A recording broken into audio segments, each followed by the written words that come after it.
dream shop is under construction. We broke ground this weekend and chose a single piece of equipment to do the work.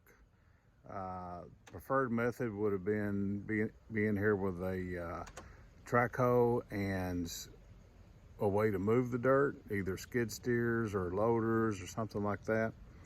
But we chose a bulldozer because even though it's a little slower, it can do the whole job.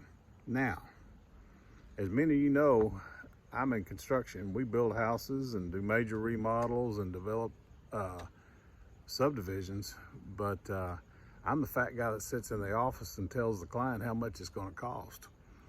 And I'm not the one out there slinging hammers. So this weekend was a learning experience for me and Twine on the bulldozer.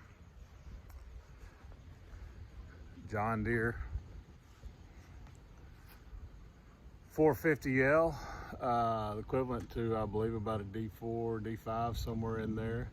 She ain't fancy. She's got 35,000 hours on her, but she got the job done.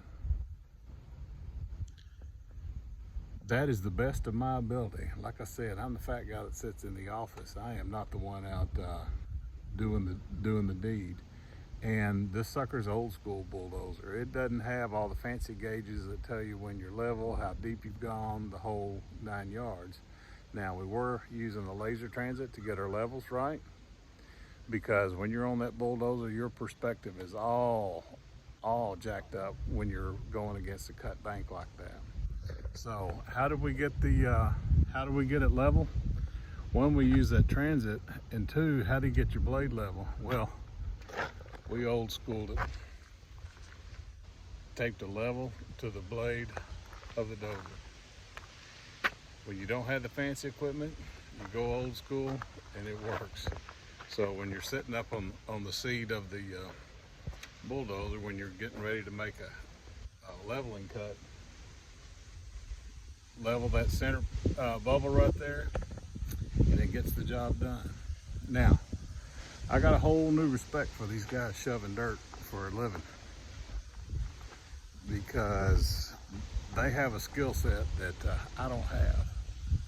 This is the best of my ability to get her flat. These sides over here, I'll have to I'll clean that up with a backhoe. We've got a front end loader backhoe coming in Monday. We'll get all that cleaned up. I'll bring a bed of gravel in here. This area over here is going to be a patio off the shop.